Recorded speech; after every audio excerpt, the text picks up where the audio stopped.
Hello, all stars. Guess what? It's like probably my last day here in California.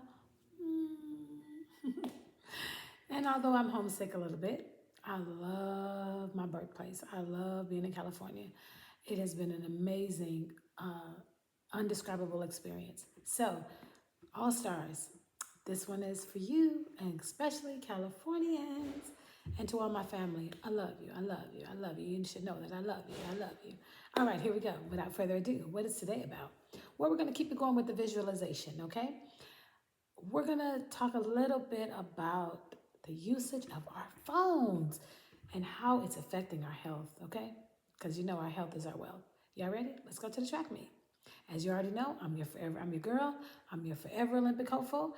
And boy, do I got something special for you when we get to the track meet. So let's go ahead and put our track shoes, boop, in our track bag, and let's get to that track. Honors, take your mark. Set. Let's go. All right, you guys. So here we go.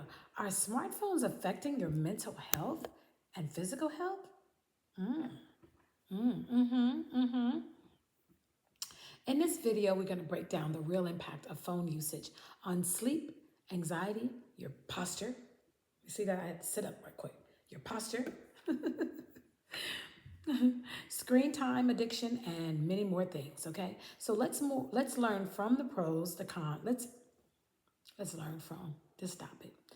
Learn from pros. Let's learn the pros, the cons, and tips for healthier phone habits. All right, you guys. In this quick video, we're going to learn about how phones affects our sleep, mental health, screen time, physical health, posture. Oh, I keep doing that every time I read it. Posture, and eyes, and more.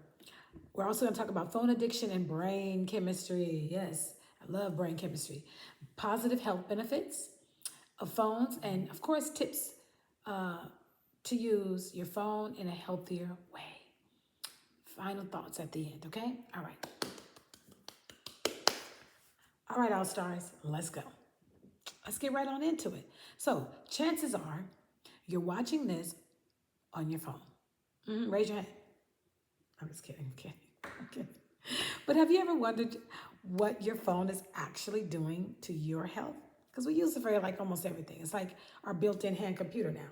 You see the hand, you usually see the phone. It's carrying it. It's about to grab it. It's doing something on it. They almost done became best friends, besties. So let's talk about how phones are changing our health, okay? Calm. Let's start with sleep. Studies are showing that the blue light from the screens can disrupt what we call circadian rhythm. Do you know what a circadian rhythm is? I'll get into it. And it also reduces melatonin production, which makes it very hard to fall asleep. Okay? Blue light, melatonin suppression, sleep disruption. All right, just really quick, let me give you guys a little bit of information on circadian and why are we even talking about it today. All right? All right, let me see if I can give you like this short version. Circadian, come on, let me just pull it up really quick. I hope you guys are feeling good. We good. I hope so. It's for you. All right. Yeah, that's a really very important word. You don't hear it used that much, but still, we're gonna act like it's one of our normal words, and we're gonna use it as much as we can. Let me see if I go to the bottom. Hold on. I got all this great information for you guys. Okay, so let me give it to you. Okay, circadian rhythm. I'm sorry if it took a minute, you guys. It's your body's internal 24-hour clock. It controls your sleep, wake, cycle, along with other biological processes like your hormone release, the digestion, your body temperature, and so forth. But the main role that it does is it tells the body when to be alert and when to go to sleep. That's a circadian rhythm, okay? Driven by light, natural sunlight and darkness help reset it daily. So the blue light from our phones can trick your brain into staying awake when it should be resting, blocking melatonin and your sleep hormone. Okay, so there you have it there. We'll get back into it a little bit later. Okay, I'll get into the central clock and all that.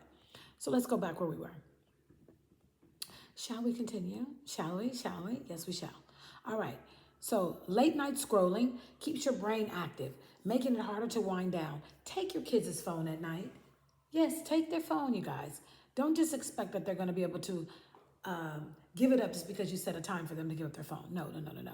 This is an addiction. It's not that easy to break. They're going to need more assistance than that. Okay? And for you, the mothers and caregivers out there, you guys already know that phone is addicting, and now you know why. It's the blue light that is like saying, "Come to me, scroll, check out what your friends are doing." No, your friends are asleep. Anyways, so just remember that late night scrolling, guys. For parents too, be careful. I know we're always trying to do research while our kids are sleeping. Be mindful, it's keeping you awake. Number two, so you got the sleep disruption part.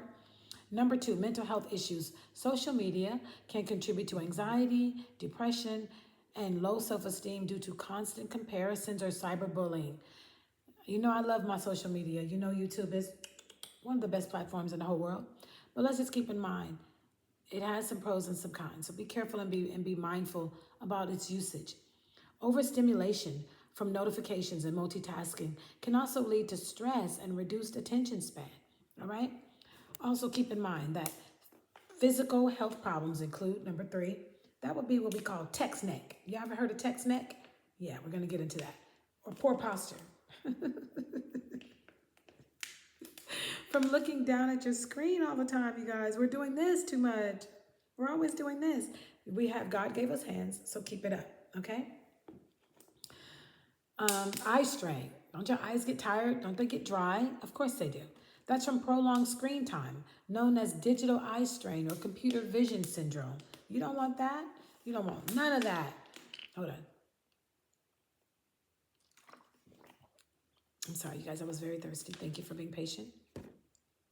So let's get into the reduced physical activity. So if screen time is also starting to replace physical exercise, we're sitting there so stuck for so long, we don't want to get up. You got to get up and move this body around. Why? Because your heart is like the size of your fist. And if you do not use this muscle, it will backfire and it will turn on you. Number four, addiction and dependency. Phones are designed to be addictive, leading to compulsive use that can interfere with work, life, relationships, real life, and real world experiences. We're just foregoing all of it for for the phone. I love you, phone, I do. But come on, we got to break up sometimes. I got other things I got to do. Let's talk about some of the positive effects, okay? Access to health tools. So one of the things that I do love about my phone is that I get to track my fitness. I get to track my steps, my heart rate, my blood pressure. It's good for mental health. I can get all my physical, mental mediation, my therapies. I can get all of that on my phone. And also nutrition, okay? It can help you stay focused on how much salt you're using, how much sugar, and go to nutrition tips, all right? Telemedicine. I can also use my phone to have a doctor's appointment, telehealth. I can also use it to look up just about anything. Learning and awareness. I have access to information like an encyclopedia, ChatGPT. I can get healthy habits, mental health, and personal development. So it's not all bad. It's not all gloom and gloom. No, it's not. It's not all bad, but just be mindful, you guys, that this phone, although we love it, it's got that blue light effect. So limit how much time you use it in a day. Okay, just be careful. So tips for healthier phone use. Use the night mode in the evening. Set your screen time limit and your app timers. Take regular digital detoxes. Detox, you guys. It's okay to put it down. Don't look at it. Don't pay attention to it. Put it over there. You can see it. Don't grab it. Okay, so just use phones intentionally and not mindlessly. Keep your phone out of the bedroom or at least off your bed. I know that's going to be a hard one for a lot of us. Like, what? Yeah, I'm telling you that for a reason. Okay, be careful. You want to, so look, here's another thing. How smartphones are changing our health, okay, effects of phone use on the body and the mind, okay? Let me give you guys a little bit more things. 1 second.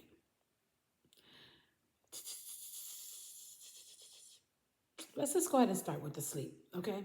Because the sleep is just so important. Um, Physically, phone use impacts your posture, which we already talked about, which is text neck. It's really a real thing. I'll talk about that tomorrow. Plus, the hours of screen time can cause you that, what I talked about, eye strain, reduced physical activity.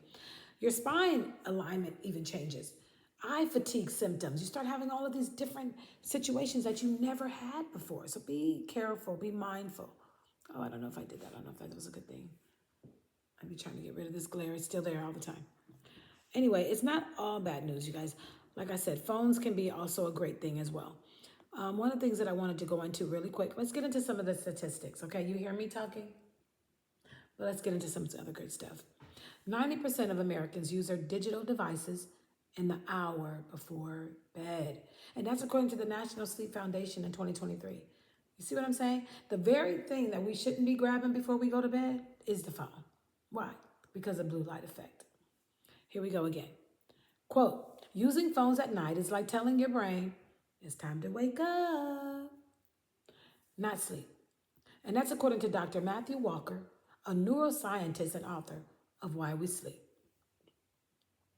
Number 2, mental health and screen time. Statistics. Teens who spend more than 3 hours a day on social media are twice as likely to experience depression and anxiety. It's too much, you guys. It's an overkill. It's an overkill. We got to pull back. And that's according to the United States Surgeon General Advisory in 2023.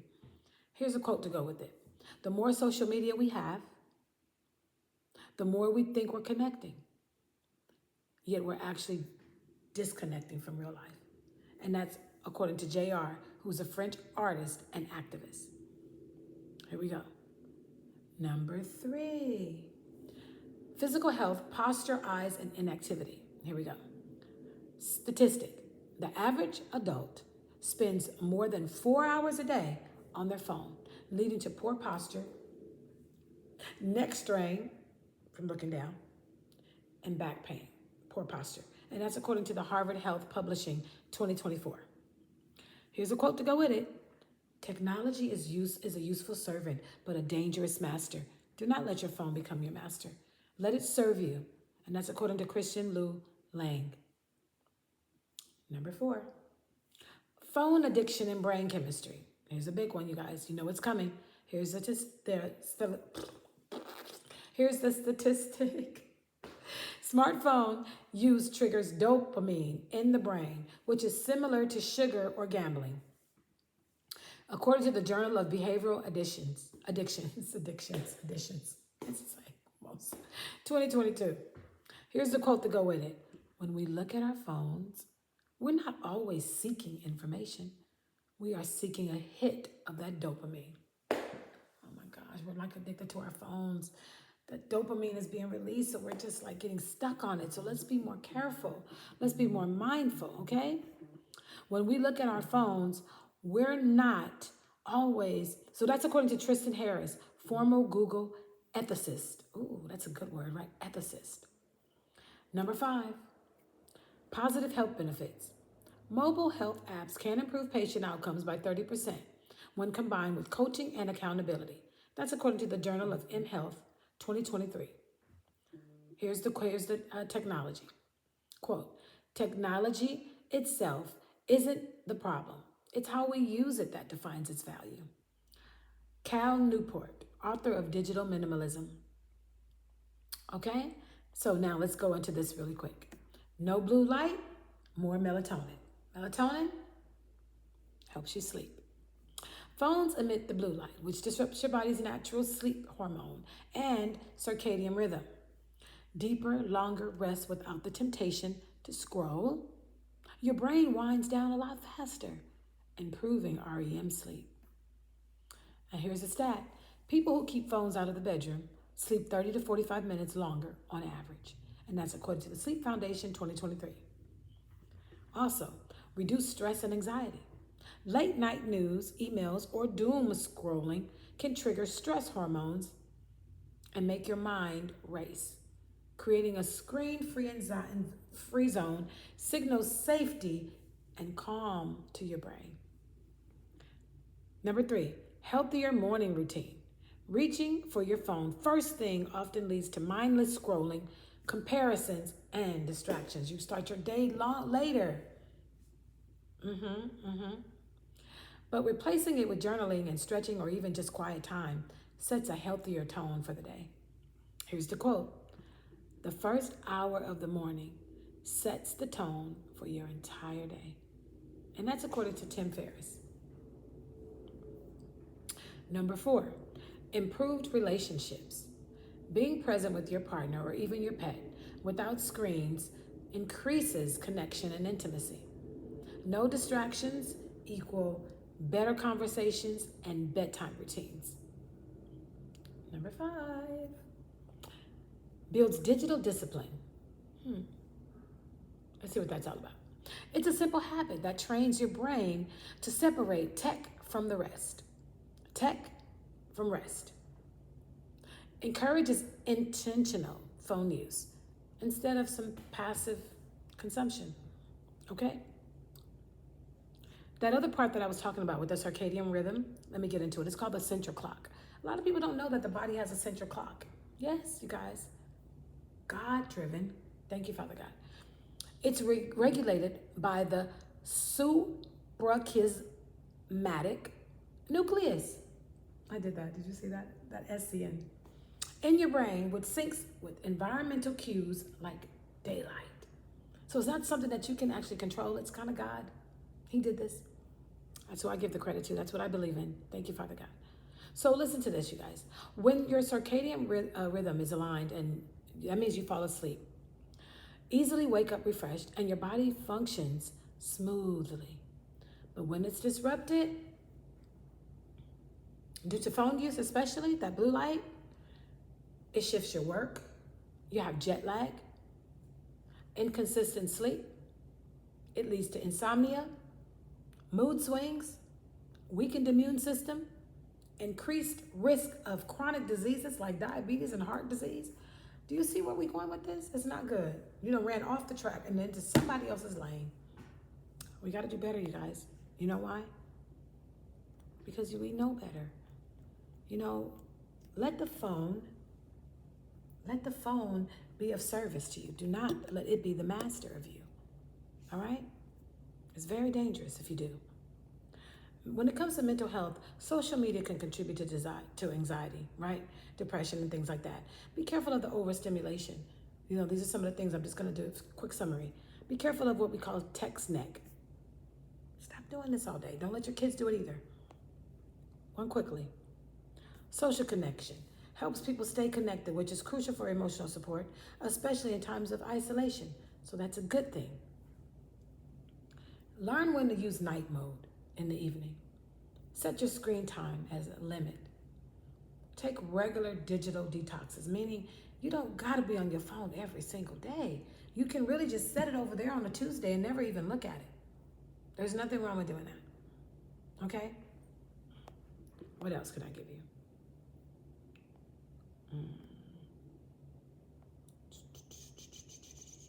We know the dangers of the blue light, okay? How it can disrupt the circadian rhythm, okay? Be careful with that dopamine. Sometimes you think that you're just like, oh, I just gotta see what my friends are doing. No, sometimes it's the dopamine effect. Sorry, you know, your friends are important and all that, but 9 times out of 10, you're starting to form an addiction and probably don't even know it. Be aware of your spine alignment. Eye fatigue, when your eyes and you're rubbing them or they're watering or they just ache, or maybe you're not seeing clearly some days, like maybe double vision or blurriness. Be mindful. Start paying attention to how much you're really using that phone. Use it for some of the positive things like telehealth appointments or sleep tracker or meditation. How many steps that you might be walking in a day, you know. So don't forget to take breaks. Every 20 minutes, just take breaks. You know what you should do instead sometimes, instead of like just getting stuck on your phone and you just feel like you just can't because you're addicted to just picking it up, that dopamine? Put on some music. Get up and dance. Move it around a little bit. And definitely start trying to fall asleep with your phone out of your bedroom. I know it sounds like, I can't do that. It could be an emergency. It could be this. I didn't say you got to turn your phone off. Just Don't let it be so accessible. And definitely make sure you keep your phone at least 6 feet away from your head. It emits things, you guys. It emits things, okay? Vibrations and stuff like that. Like, I'll do some research on it for you, okay? How about that? All right? Like I said, it's not the enemy. Just be careful. And if you've hung with me this time and this long and you're still here and this is your first time being here, please like, comment, share, subscribe at Amasia Star. AMAJASTARR. I love you guys. YouTube, thank you. See you next time, All Stars. Oh, in the comments below. Let me see. How about this? Thumbs up if you are going to go ahead and at least start with one day at a time. Just every other day, you're going to try to sleep with the phone, not in your bedroom. Just try it. All right? Give me a thumbs up, you guys, in the comments below that you're willing to try. All right. Bye.